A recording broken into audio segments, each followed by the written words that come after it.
ಮೈಸೂರು ದಸರಾ ಅಂತಂದ್ರೆ ಮೈಸೂರು ಜನರಲ್ಲಿ ಒಂದು ರೀತಿ ರೋಮಾಂಚನ ಮತ್ತು ಹರ್ಷ. ಕಳೆದ ವರ್ಷ ನಾನು ಮೈಸೂರು ಜಿಲ್ಲಾಡಳಿತಕ್ಕೆ ಮಾದೇವಪ್ಪನವರಿಗೆ ಹೇಳಿದ್ದೆ, ಈ ಸಾರಿ ಬರಗಾಲ ಇದೆ ಕರ್ನಾಟಕದಲ್ಲಿ, ಆದರೆ ಈ ನಾಡ ಹಬ್ಬವನ್ನ ಆಚರಣೆ ಮಾಡದೆ ತಪ್ಪಿಸ್ಲಿಕ್ಕಾಗಲ್ಲ.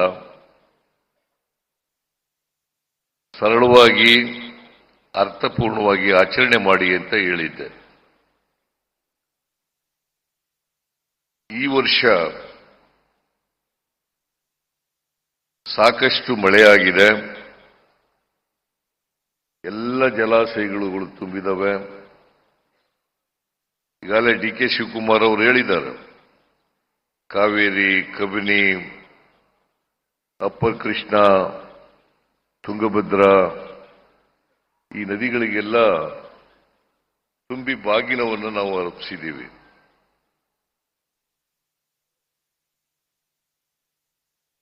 ಎಲ್ಲ ನದಿಗಳು, ಜಲಾಶಯಗಳು ಇದೇ ರೀತಿ ತುಂಬು ಹರಿಯಲಿ, ಜಲಾಶಯಗಳು ತುಂಬಲಿ ಅಂತೇಳಿ ದೇವರಲ್ಲಿ ಪ್ರಾರ್ಥನೆಯನ್ನ ಮಾಡಿದ್ದೇವೆ. ಯಾಕಂದ್ರೆ ಮಳೆ ಬೆಳೆ ಆದ್ರೆ ಮಾತ್ರ ಜನರು ಸಮೃದ್ಧಿಯನ್ನು ಕಂಡು ಸುಖ ಶಾಂತಿಯಿಂದ ಬಾಳಲಿಕ್ಕೆ ಸಾಧ್ಯ ಆಗ್ತದೆ. ಮಳೆ ಪ್ರಕೃತಿ ವಿಕೋಪದಿಂದ ಕಡಿಮೆ ಆದರೆ ರೈತರ ಮುಖದಲ್ಲಿ ಮಂದಹಾಸ ಕಾಣಲಿಕ್ಕೆ ಅಸಾಧ್ಯ ಆಗ್ತದೆ. ಹಾಗಾಗಿ ಈ ವರ್ಷ ಎಲ್ಲ ಇಡೀ ರಾಜ್ಯದಲ್ಲಿರ್ತಕ್ಕಂಥ ಎಲ್ಲ ರೈತರು ಕೂಡ ಸಂತೋಷದಿಂದ ಇದ್ದಾರೆ. ಇವತ್ತು ಬಿತ್ತನೆ, ಮುಂಗಾರು ಬಿತ್ತನೆ ಕರ್ನಾಟಕದಲ್ಲಿ 98-99% ಬಿತ್ತನೆ ಆಗಿದೆ. 98-99% ಬಿತ್ತನೆ ಆಗಿದೆ. ಅದರಿಂದ ಇನ್ನೂ ಹೆಚ್ಚು ಮಳೆಯಾಗಲಿ, ಹೆಚ್ಚು ಉತ್ಪಾದನೆ ಆಗಲಿ, ಬೆಳೆಯಾಗಲಿ,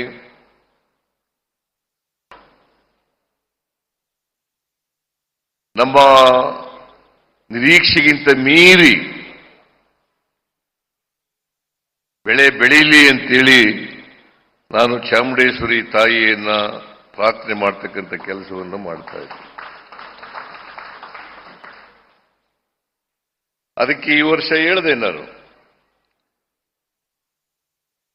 ದಸರಾ ಮಹೋತ್ಸವ ಅದ್ದೂರಿಯಾಗಿ ಮಾಡಬೇಕು, ಜೊತೆಗೆ ನಾಡ ಹಬ್ಬವಾಗಿ ಆಚರಣೆ ಮಾಡಬೇಕು, ಜನರ ಹಬ್ಬವಾಗಿ ಆಚರಣೆ ಮಾಡಬೇಕು. ಇದು ಅಧಿಕಾರಿಗಳ ಹಬ್ಬ ಆಗಬಾರದು ಅಂತೇಳಿ ಬಹಳ ಸ್ಪಷ್ಟವಾಗಿ ಡಾಕ್ಟರ್ ಎಸ್.ಸಿ. ಮಾದೇವಪ್ಪನವರಿಗೆ ಹೇಳಿದ್ದೇನೆ. ಯಾಕಂದ್ರೆ ಅವರು ದಸರಾ ಉತ್ಸವ ಸಮಿತಿಯ ಉಪಾಧ್ಯಕ್ಷರಾಗಿದ್ದಾರೆ, ಕಾರ್ಯಕಾರಿ ಸಮಿತಿಯ ಅಧ್ಯಕ್ಷರಾಗಿದ್ದಾರೆ. ಅವರಿಗೆ ಹೇಳಿ ಈ ಸಾರಿ ದಸರಾ ಬಹಳ ಅದ್ದೂರಿಯಾಗಿ ಮಾಡಬೇಕು, ಜನರು ಹೆಚ್ಚು ಜನ ಭಾಗವಹಿಸಬೇಕು, ಹೆಚ್ಚು ಜನ ಭಾಗವಹಿಸಿ ದಸರಾದಲ್ಲಿ. ಇದು 9 ದಿನಗಳ ಕಾಲ ನವರಾತ್ರಿ ನಡೀತದೆ. 9 ದಿನಗಳ ಕಾಲ ನವರಾತ್ರಿ ನಡೀತದೆ. 10ನೇ ದಿನವನ್ನು ವಿಜಯದಶಮಿ ಅಂತ ನಾವು ಕರಿತೀವಿ, ದಶಮಿ ಅಂತ ಕರಿತೀವಿ. ಅವತ್ತು ಜಂಬೂ ಸವಾರಿ ನಡೀತದೆ. ಚಾಮುಂಡೇಶ್ವರಿ ತಾಯಿಗೆ ಅವತ್ತು ಪುಷ್ಪಾರ್ಚನೆಯನ್ನ ಮಾಡ್ತೀವಿ. ನಾವು ಅರಮನೆಯಲ್ಲಿ ಪುಷ್ಪಾರ್ಚನೆಯನ್ನ ಮಾಡ್ತೀವಿ. ಇವತ್ತು ಉದ್ಯುಕ್ತವಾಗಿ ಹಂಪ ನಾಗರಾಜಯ್ಯನವರಿಂದ ಉದ್ಘಾಟನೆ ಆಗಿದೆ.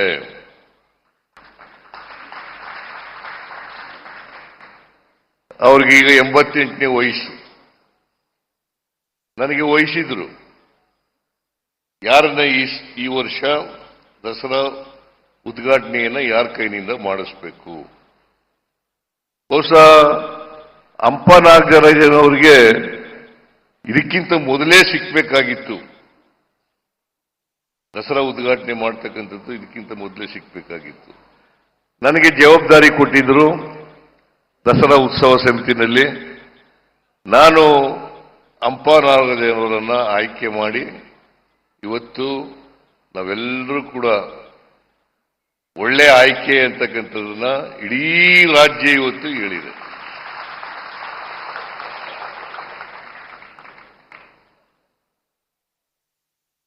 ಅಂದ್ರೆ ಇತ್ತೀಚೆಗೆ ಪಾಪ ಅವರ ಧರ್ಮಪತ್ನಿ 63 ವರ್ಷಗಳ ಕಾಲ ಜೊತೆಲಿದ್ದವರು. ಬಹುಶಃ ಅದಕ್ಕಿಂತಲೂ ಹಿಂದೇನು ಪರಿಚಯ ಇತ್ತು ಇವರಿಗೆ. ಅವರನ್ನು ನೆನ್ಕೊಂಡಿದ್ದಾರೆ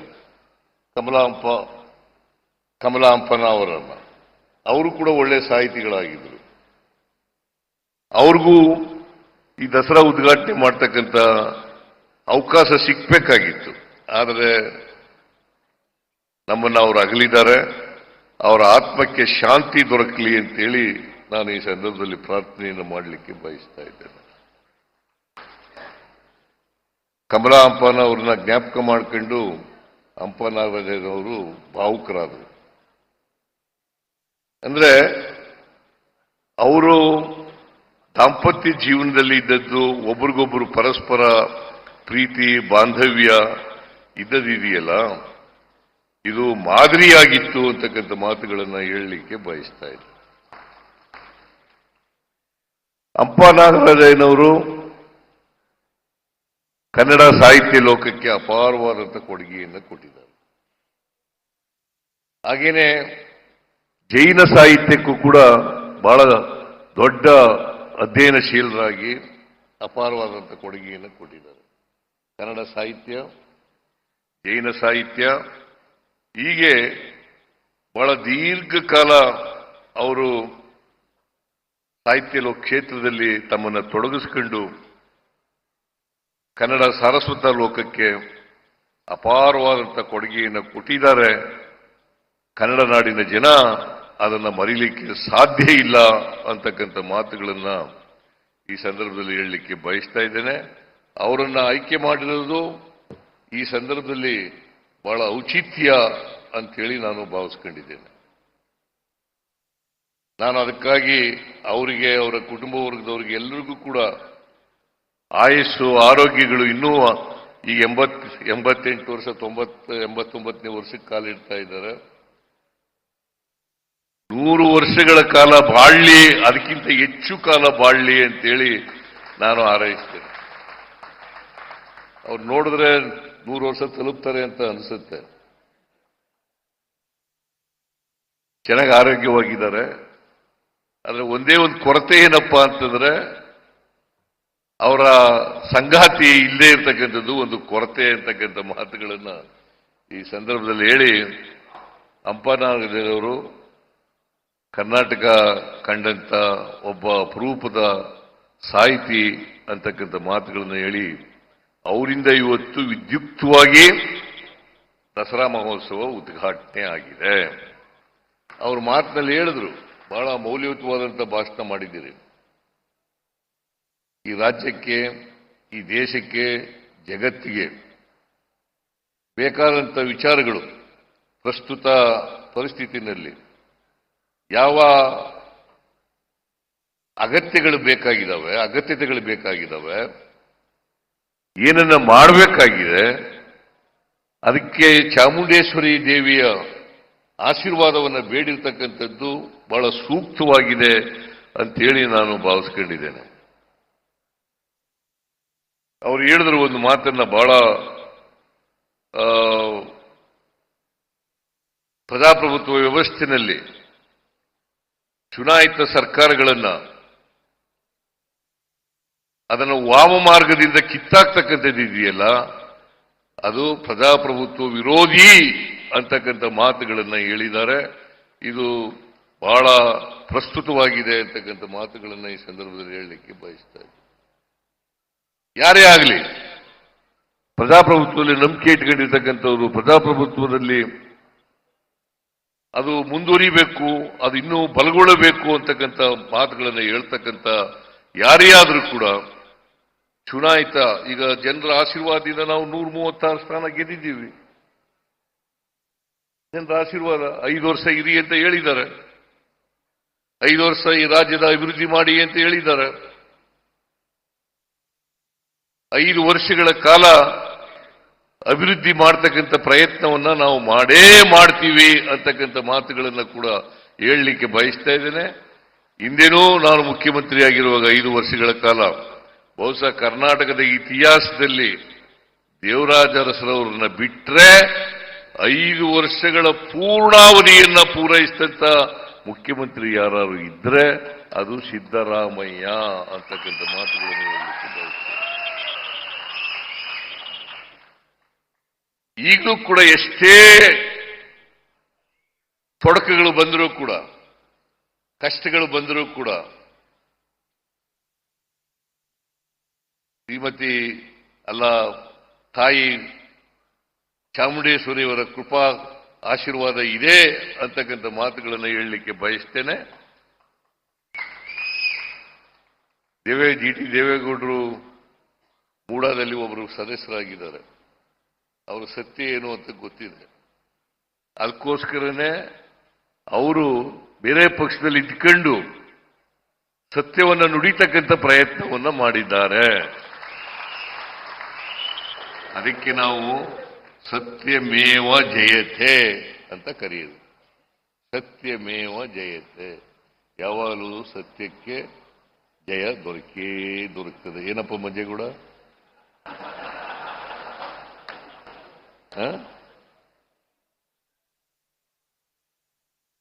ಸತ್ಯಕ್ಕೆ ಯಾವಾಗಲೂ ಜಯ ದೊರೆಯುತ್ತದೆ.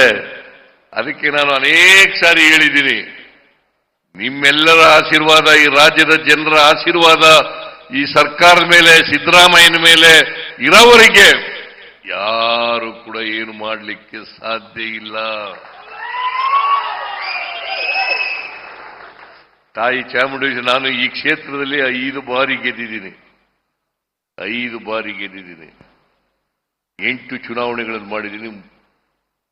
3 ಸಾರಿ ಇಲ್ಲ ಜಿ.ಟಿ. ದೇವೇಗೌಡ ಸೋತಿರೋದು. ನೀನೇ ಒಂದ್ಸರಿ ಸೋಲಿಸ್ಬಿಟ್ಟಿಲ್ಲಪ್ಪ ನನಗೆ.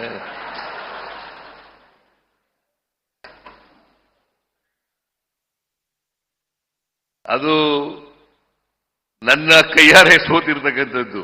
ಅದೇನೇ ಇರಲಿ, ನಾನು ಅದರ ಬಗ್ಗೆ ವ್ಯಾಖ್ಯಾನ ಮಾಡಕ್ ಹೋಗಲ್ಲ. ಚಾಮುಂಡೇಶ್ವರಿ ಆಶೀರ್ವಾದ, ಚಾಮುಂಡೇಶ್ವರಿ ಕ್ಷೇತ್ರದ ಆಶೀರ್ವಾದ, ಜನರ ಆಶೀರ್ವಾದ ಇರೋದ್ರಿಂದಲೇ ಇವತ್ತು 2 ಬಾರಿ ಮುಖ್ಯಮಂತ್ರಿ ಆಗ್ತಕ್ಕಂಥ ಅವಕಾಶ ಸಿಕ್ಕಿರ್ತಕ್ಕಂಥದ್ದು. ಇದನ್ನ ವರ್ಣಾದಲ್ಲಿ 3 ಬಾರಿ ಗೆದ್ದಿದ್ದೀನಿ. ಬಾದಾಮಿನಲ್ಲಿ ಒಮ್ಮೆ ಗೆದ್ದಿದ್ದೀನಿ. ಬಾದಾಮಿ ಕ್ಷೇತ್ರದಲ್ಲಿ ಅಲ್ಲಿ ಹೋಗಿ 1 ಸಾರಿ ಗೆದ್ದಿದ್ದೀನಿ. 3 ಸಾರಿ ವರ್ಣಾದಲ್ಲಿ ಗೆದ್ದಿದ್ದೀನಿ. 5 ಬಾರಿ ಇಲ್ಲಿ ಚಾಮುಂಡೇಶ್ವರಿ ಗೆದ್ದಿದ್ದೀನಿ. ಒಟ್ಟು 9 ಚುನಾವಣೆಗಳಲ್ಲಿ ಗೆದ್ದಿದ್ದೇನೆ. ನಾನು ಮಂತ್ರಿಯಾಗೇನೆ 40 ವರ್ಷಗಳಾಯಿತು.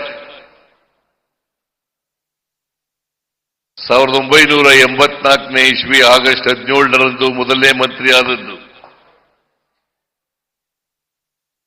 ಈಗ ಸುಮಾರು 40 ವರ್ಷಗಳು ತುಂಬೋಗಿದ್ದಾವೆ.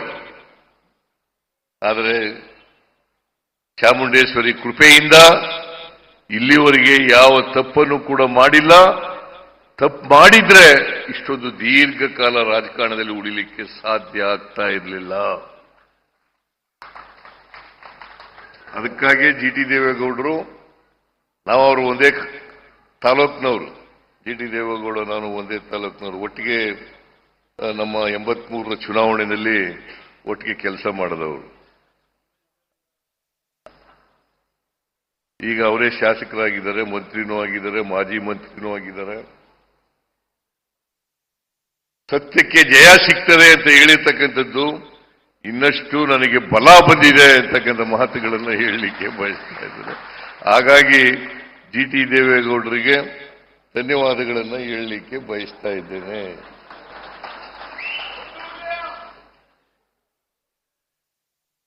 ಮೈಸೂರಿನ ರಾಜಮಹರ್ಷಿ ನಾಲ್ವಡಿ ಕೃಷ್ಣರಾಜ ಒಡೆಯರು ಬಹಳಷ್ಟು ಅಭಿವೃದ್ಧಿ ಕೆಲಸಗಳನ್ನು ಮೈಸೂರು ರಾಜ್ಯಕ್ಕೆ ಮಾಡಿದ್ದಾರೆ. ಅವರನ್ನ ಈ ಸಂದರ್ಭದಲ್ಲಿ ಸ್ಮರಿಸಿಕೊಳ್ತಕ್ಕಂಥದ್ದು ಅತ್ಯಂತ ಸೂಕ್ತ ಅಂತೇಳಿ ನಾನು ಭಾವಿಸ್ಕೊಂಡಿದ್ದೇನೆ. ನಾನು ಮೊದಲನೇ ಬಾರಿ ಮುಖ್ಯಮಂತ್ರಿಯಾಗಿದ್ದಾಗ ಮೈಸೂರು ನಗರಕ್ಕೆ, ಕರ್ನಾಟಕ ರಾಜ್ಯಕ್ಕೆ ಅನೇಕ ಅಭಿವೃದ್ಧಿ ಕೆಲಸಗಳನ್ನು ಮಾಡಿದ್ದೇನೆ. ಈಗ ಮತ್ತೆ ಮುಖ್ಯಮಂತ್ರಿ ಆದಮೇಲೆ ಜನರ ಆಶೀರ್ವಾದದಿಂದ ಡಿ.ಕೆ. ಶಿವಕುಮಾರ್ ಅವರು ಹೇಳಿದ್ರು 2023 ವಿಧಾನಸಭಾ ಚುನಾವಣೆಗಿಂತ ಮುಂಚಿತವಾಗಿ ನಾನು ಡಿ.ಕೆ. ಶಿವಕುಮಾರ್ ಇಬ್ಬರು ಕೂಡ ಬಂದಿದ್ದು. ಅವರು ಅಧ್ಯಕ್ಷರಾಗಿ, ನಾನು ಲೀಡರ್ ಆಫ್ ದಿ ಅಪೋಸಿಷನ್ ಆಗಿ ಬಂದು ಚಾಮುಂಡೇಶ್ವರಿಗೆ ಪೂಜೆ ಮಾಡಿ ನಾವು 5 ಗ್ಯಾರಂಟಿಗಳನ್ನ ಜಾರಿ ಮಾಡತಕ್ಕಂಥ ಶಕ್ತಿ ಕೊಡಮ್ಮ, ನಿಮ್ಮ ಅನುಗ್ರಹ ಇರಲಿ ಅಂತೇಳಿ ಚಾಮುಂಡೇಶ್ವರಿಗೆ ನಾವು ಪೂಜೆಯನ್ನು ಮಾಡಿದ್ವಿ. ನಾವು ಅಧಿಕಾರಕ್ಕೆ ಬಂದ ತಕ್ಷಣ 8 ತಿಂಗಳಲ್ಲಿ ಎಲ್ಲ 5 ಗ್ಯಾರಂಟಿ ಯೋಜನೆಗಳನ್ನು ಕೂಡ ಜಾರಿ ಮಾಡಿದ್ದೇವೆ. ಇದಕ್ಕೆ ಚಾಮುಂಡೇಶ್ವರಿ ದೇವಿ ಕೊಟ್ಟಂತ ಶಕ್ತಿ ಅಂತಕ್ಕಂಥದ್ದನ್ನು ನಾನು ಮರೀಲಿಕ್ಕೆ ಸಾಧ್ಯ ಇಲ್ಲ. ಶಕ್ತಿ ಯೋಜನೆ, ಗೃಹಲಕ್ಷ್ಮಿ ಯೋಜನೆ, ಗೃಹ ಜ್ಯೋತಿ ಯೋಜನೆ, ಅನ್ನಭಾಗ್ಯ ಯೋಜನೆ ಮತ್ತು ಯುವ ನಿಧಿ ಯೋಜನೆ.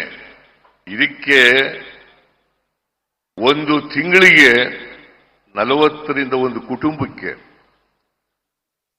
ಸುಮಾರು 4 ಕೋಟಿಗೂ ಹೆಚ್ಚು ಜನರಿಗೆ, 4 ಕೋಟಿಗೂ ಹೆಚ್ಚು ಜನರಿಗೆ, ಪ್ರತಿ ಕುಟುಂಬಕ್ಕೆ ಒಂದು ತಿಂಗಳಿಗೆ 40ರಿಂದ 50 ಸಾವಿರ ರೂಪಾಯಿ, ವರ್ಷಕ್ಕೆ 4ರಿಂದ 5 ಸಾವಿರ ರೂಪಾಯಿ ಒಂದು ತಿಂಗಳಿಗೆ, ವರ್ಷಕ್ಕೆ 40ರಿಂದ 50 ಸಾವಿರ ರೂಪಾಯಿ ಸಿಗ್ತಾ ಇದೆಯಲ್ಲ. ಇವತ್ತು ಪ್ರತಿ ವರ್ಷ 56 ಕೋಟಿ ರೂಪಾಯಿಗಳನ್ನು ಖರ್ಚು ಮಾಡ್ತಾ ಇದ್ದೀವಲ್ಲ.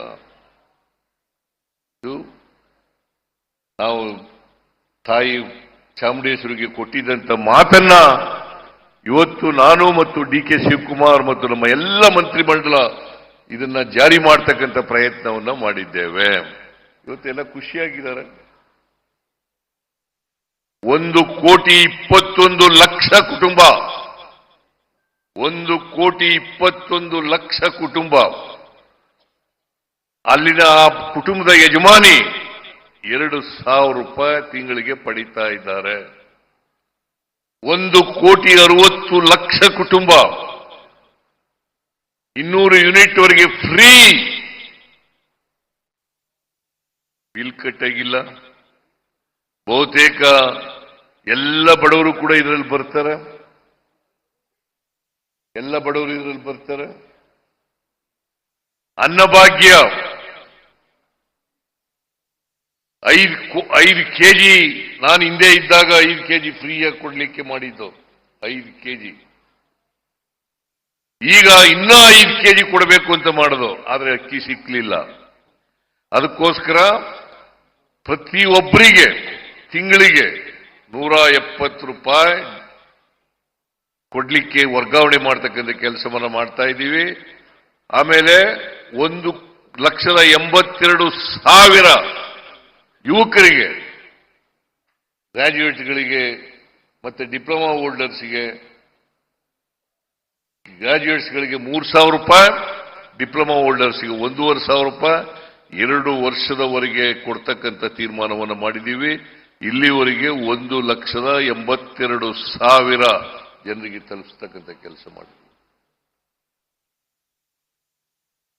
ಅದರಿಂದ ಇವತ್ತು ಏನ್ ಪ್ರಜಾಪ್ರಭುತ್ವದಲ್ಲಿ ನಾವು ಹೇಳ್ತೀವಿ, ಸಂವಿಧಾನದಲ್ಲಿ ಹೇಳ್ಕೊಂಡಿದ್ದೀವಿ,